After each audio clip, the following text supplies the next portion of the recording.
সকলকে সংগ্রামী অভিনন্দন জানিয়ে আমি শামীম আক্তার আজকের বার্তা শুরু করছি। আপনারা খুব অধিক আগ্রহে বসে রয়েছেন।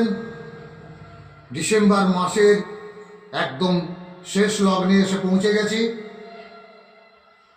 এই মুহূর্তে আমাদের জন্য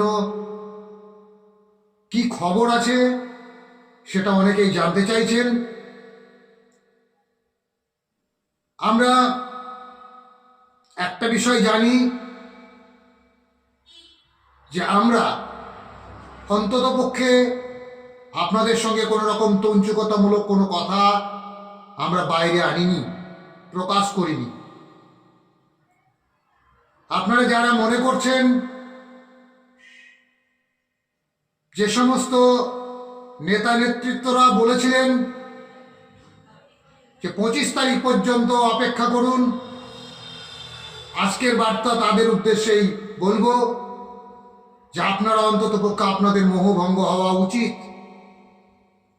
যেহেতু এখনো পর্যন্ত আপনারা কোনো সুসংবাদ বয়ে আনতে পারেননি, আমি অন্ততপক্ষে তাদেরকে বলবো, অনুরোধ করব, আমি কোনো বিদ্বেষ ছড়াচ্ছি না, বিদ্বেষমূলক বক্তব্য রাখতেও আসিনি, প্রতিবেদন পেশ করতেও আসিনি।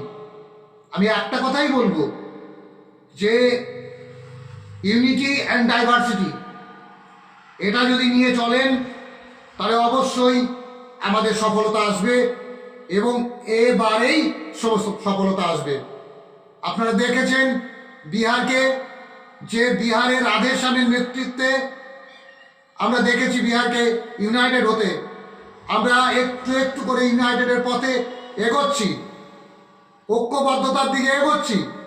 লক্ষ্য আমাদের একটাই, সেটা হচ্ছে সমগ্র শিক্ষায় সফলতা নিয়ে আসা। এনি হাউ এনি কস্ট আমরা সেই সফলতা আনতে সচেষ্ট, বদ্ধপরিকর। কিন্তু একটা জিনিস আমাদেরকে সবসময় থামিয়ে দেওয়ার একটা চেষ্টা, প্রবণতা আমরা লক্ষ্য করেছি।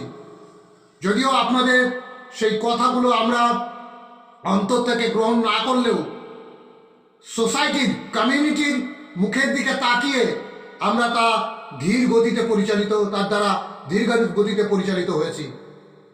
এটা যেমন সত্য কথা, ঠিক তেমনই সত্য কথা, সেটা অপ্রিয় হলেও সত্য কথা, যে লড়াই আন্দোলন ছাড়া ঘরে বসে তৈলমর্দন করে কোনোভাবেই কোনো কিছু সম্ভব নয়।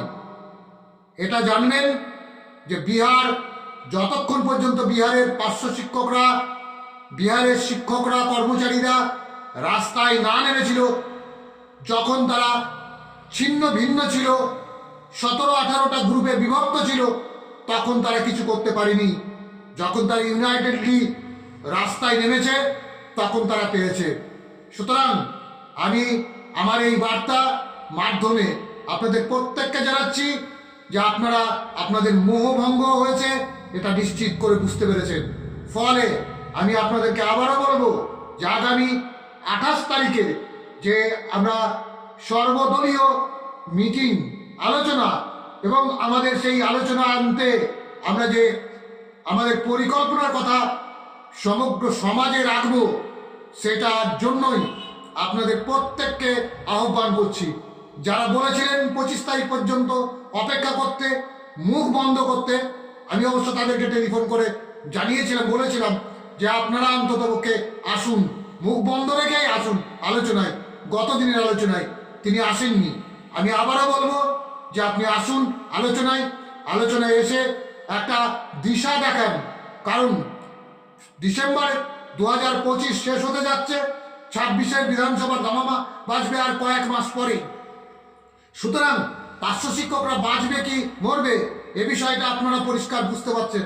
কারণ বর্তমান দ্রব্যমূল্য বৃদ্ধির বাজারে পার্শ্ব শিক্ষকদের যে হাল হকিকত, তাতে তারা নুন আনতে পান্তা ফুরায় না, এখন নুনটাও জুটছে না।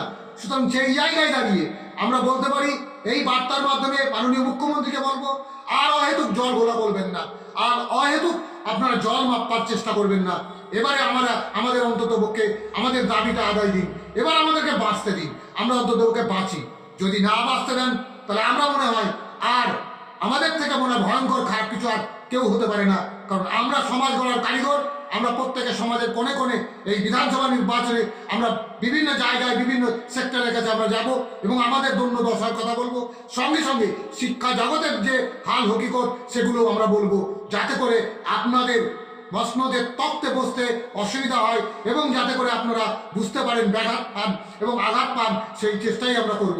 সুতরাং মনে রাখবেন, এটা হুমকি নয়, এটা আমাদের গণতান্ত্রিক অধিকার। এই অধিকারে আমরা অবশ্যই আমরা প্রয়োগ করব, এইটুকু প্রত্যেককে জানিয়ে এবং আগামী 28 তারিখে সকল নেতৃত্বকে, আমি আর নাম বলতে পারছি না, সকল নেতৃত্বকে আমরা আহ্বান করছি আগামী 28 তারিখে বেলা 12টায় কলকাতায় আপনারা আসুন। আমরা একটা জমায়েতের মধ্যে মানে নেতৃত্বরা একটা জায়গায় একত্রিত হয়ে আমরা আমাদের যে কমিউনিটি, সেই কমিউনিটির ডেভেলপমেন্টে আমরা এগিয়ে যাই, সিদ্ধান্ত গ্রহণ করি এবং সেই সিদ্ধান্তকে বাস্তবায়িত করি। এইটুকু বলে সকলকে সংগ্রামী অভিনন্দন জানিয়ে আমি আমার প্রতিবেদন শেষ করছি। ধন্যবাদ। সকলে ভালো থাকবেন, সুস্থ থাকবেন। যদি কারো মনে আঘাত লেগে থাকে তাহলে নিজ গুণে ক্ষমা করবেন। আর যদি মনে করেন আমি কটু কথা বলেছি, সেই কটু কথার উত্তর কটু কথা দিয়ে করবেন না, অন্তত আমাকে সমালোচনা করুন, সুস্থ সমালোচনা করুন। আমরা সুস্থ সমালোচনা মাথা পেতে নেব, হয়তো গালাগাল করবার চেষ্টা করবেন না, তাহলে কিন্তু তার ফল আপনাকেই ভুগতে হবে। আর সেই সাথেই আমি আমার প্রতিবেদন শেষ করছি। ইনকলাব জিন্দাবাদ। বঞ্চিতদের সকল বঞ্চনার অবসানে ও দেশের মানুষের স্বার্থ রক্ষায় ভয়েস অব বেঙ্গলের একমাত্র উদ্দেশ্য। আসুন সকলে মিলে এর শ্রীবৃদ্ধি করি। ভয়েস অব বেঙ্গলের প্রতিটি বার্তা বাংলার কোণে কোণে পৌঁছে দিই। ভয়েস অব বেঙ্গল, বঞ্চিতদের আস্থার প্রতীক।